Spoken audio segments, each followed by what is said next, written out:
What's up, guys? Welcome back to the channel and another Blood Red Skies video here as we wrap up the scenarios, and this is front lines. So elements here, in the scenario, each player deploys in two more elements with at least two aircraft assigned to each element, and each element must comprise planes from the same squadron, so entirely comprise. On the deployment sequence then, terrain cards. So deal out random terrain cards and place one face up in the center of each 2-inch square on the table. Again, kind of assuming a 4x4 here. Select sides. So the player with the lowest number of planes in their force chooses one half of the table as their home territory. The other half becomes the territory of the opposing player, and the front line runs between the two table halves. So then, if the numbers are equal, however, each player just rolls a dice for initiative, and low roll is the one to pick the table half first. So flak is also a factor here. So each player draws one light flak card at random and conceals it under a terrain card on their side of the front line. The light flak is only revealed when an aircraft moves within range of it for the first time. Use spare terrain cards to disguise which areas have flak cards hidden in them. And then player elements themselves. So the player that chose a table half first places an element of aircraft anywhere in their half of the table, as long as it's more than 6 from the front line. Second player basically falls in and does the same, and then you alternate until everything's deployed. And then also, each player may choose to deploy one element after the first as a high cover marker anywhere on the table edge that is furthest from enemy territory there. And then starting advantage, so here actually, as opposed to just one side having to roll for this, like in some of the scenarios, so each plane on the tabletop, 1 to 2 is disadvantage, 3 to 4 neutral, and 5 to 6 advantage, as is normal procedure there. And then leaving the area, so if an aircraft leaves the table, it re-enters the following turn by passing a maneuver test and then redeploy the returning plane anywhere along the edge it left from and roll for its starting advantage level. If the maneuver test has failed, the plane returns to base and is not coming back then. So one boom chit is inflicted if you lose a plane that way, unfortunately. So a little bit more here. Again, there's a fair bit in the scenario. So special rules, home advantage, squad morale. Due to the scenario, both sides have a limited form of home advantage. No additional boom shit is applied to a squadron's morale when one of their aircraft is shot down over friendly territory. Keyword there. All boom chits for shooting hits in an aircraft lost over enemy territory apply as normal. So it's going to be very careful or very key when you choose to engage and where you choose to engage the opponent in this scenario. So ideally, try to spend some time over, or more time over, your territory, if at all possible. And it's a great way to maybe lure enemy planes onto your side as well.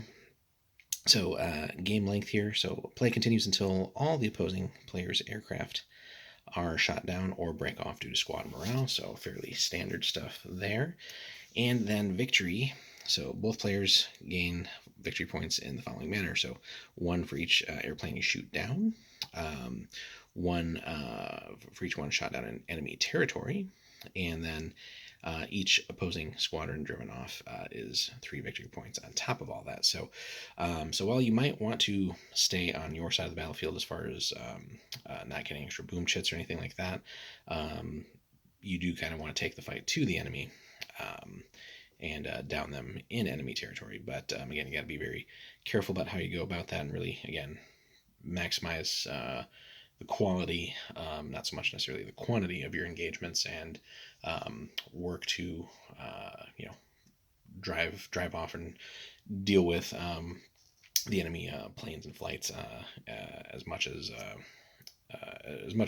possible, and the shortest amount of time possible too. So like double, triple teaming whenever possible, lining up multiple shots, just being very, very careful and very efficient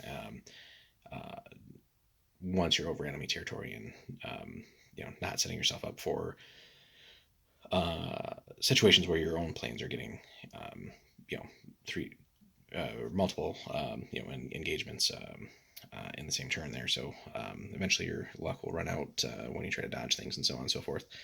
And then finally, of course, the player with the greatest victory points is the winner. as you might expect there. So it's a fun little scenario where it's not necessarily any specific objectives or anything like that, but it unlike some of the other ones, really having to just pay attention to where again the action is taking place, and trying to you can play conservative and just work to shoot enemy planes down if you want to hang out on your territory, but if you can set it up to where you then drop them also in their friendly territory, but for you enemy territory, that will gain you those extra points there. So you might pre-plan certain maneuvers and things like that to take the fight to the enemy in their own territory, hopefully get a kill or two, and then kind of swing back around into your area, and start lining up for new engagements, new approaches, and things like that.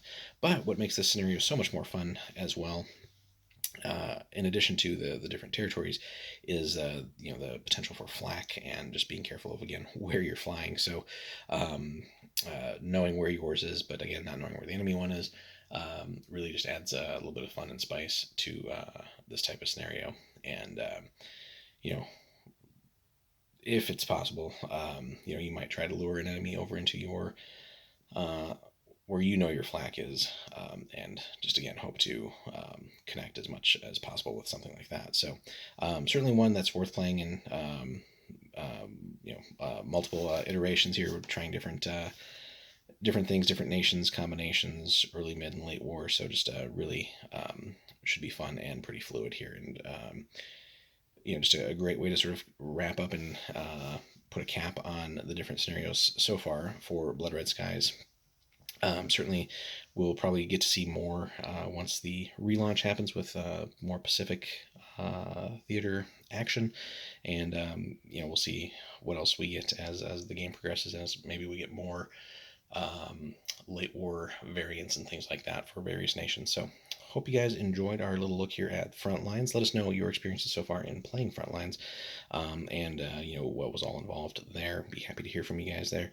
Hit that like and subscribe too, guys. Helps us continue to grow. And stay tuned. We got more Blood Red Skies content coming for you guys very, very soon.